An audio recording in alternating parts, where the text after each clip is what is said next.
My name is Jeremy Smith, and this is my cross-gender hobby project in which I learned how to crochet a hop pad. The origins of crocheting and how it was originally used still remains a mystery today. Many writers and researchers have developed theories based on evidence from all over the world that offers possible explanations. Researcher and writer Liz Pluden from Denmark, who limited her research to Europe, offered three possible theories. The first one is that crochet originated in Arabia that spread eastward to Tibet and westward to Spain, from where it followed the Arab trade routes to other Mediterranean countries. The second theory is that the earliest evidence of crochet came from South America, where a primitive tribe was said to have used crochet adornments in rites of puberty. The third theory is that it started in China, where there were early examples of three-dimensional dolls worked in crochet. In a publication by Michelle Chase, the technique of crocheting lace was probably first used in France to connect sections of bobby lace. While the origins of crocheting is still a mystery, how it became popular in America is not. In 1845 and 1846, the potato crop in Ireland was destroyed by blight. Then potatoes and porridge were the primary food for most of the Irish. To help alleviate the poverty, wealthy Irish and English women founded schools to teach skills to the poor. The laces produced by the schools were popular among upper-class women who wanted to feel that they were helping the poor whilst being able to purchase an affordable luxury. By the end of the 19th century, the schools spread all over Ireland, and their lace would become world famous. By then, crocheting would cross over the ocean to America with thousands of Irish immigrants. Americans loved the luxury of lace, especially because it was available to all, not just the rich. As years have gone by, the times have changed, and with this, societal expectations on gender. We have seen a great change in what is acceptable leisure time activities. More women today are participating in what is described as masculine-type activities like sports, while more men are participating in feminine-described activities like gardening or performing arts. But yet with these great changes, a high proportion of women are still crocheting more than men, which leads to the question, why? The writer by James Gentry and Lee McGinnis offered one possible explanation for why this may be. Gentry and Lee explained that men's leisure activities, such as certain sporting activities like golf, fishing, or hunting, are associated with longer time blocks that are more self-involving and free of constraints, which does not coexist with crocheting, which is portrayed in shorter time blocks and are usually found in the community or time spent with the family, which is the usual leisure time project that women participate in more. My theory as to why there has not been many historical changes to crocheting is because the differences between men and women in what we describe as fun or enjoyable. Sports are always going to be the primary activity for men to either participate or watch because it coexists more with our type of personality. Men, generally speaking, are more competitive, rambunctious, and physical in nature, all in which crocheting does not provide. My second theory is that while times have changed dramatically in what society views as acceptable leisure time activities for women, they have not changed as much for men. Men are still expected to be men and to participate in more masculine-type activities. As stated earlier in this presentation, there is a theory that women crochet more than men because they tend to participate more in leisure projects that are shorter in time blocks and can be found in a community, or because it's something that can be done in the house while spending time with the family, which leads me to figure out why this is preferred by some women. Researching this question led me to the writing by James Gentry, Suraj Murray, and Sunkil Jun, which offer two possible explanations.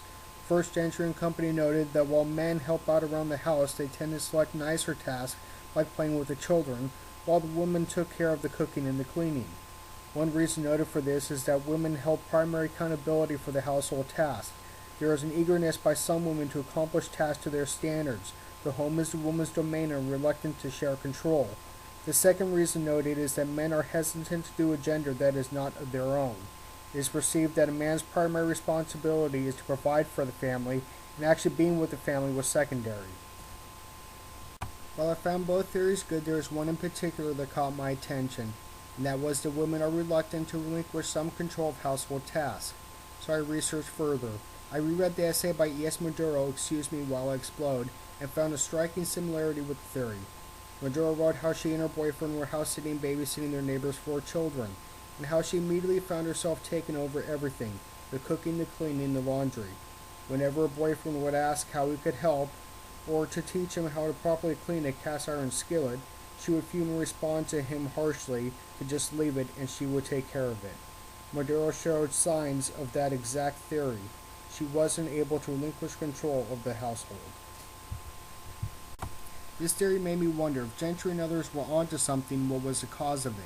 Is it just something that naturally comes out of women to take over the household, or is it more than that?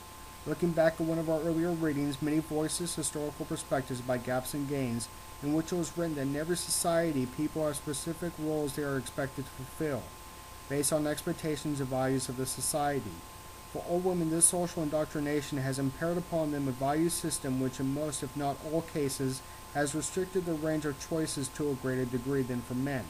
They continue by saying that historically girls and boys have been trained to fill different social roles.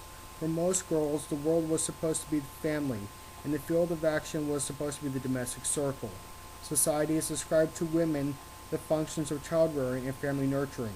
In my opinion, if this is generally true, it's because it's a mixture of historical societal standards that still looms in the back of the minds of women and what naturally comes out of them. There are two reasons why I've never crocheted before. My favorite leisure time experiences have always revolved around sports, either watching or playing. While some of my at-home leisure time will be spent playing the occasional video game, they'll either be geared around sports or action. You can say that my leisure time experiences will be that of a typical male, and my fix for competition or sport can never be fulfilled by crocheting.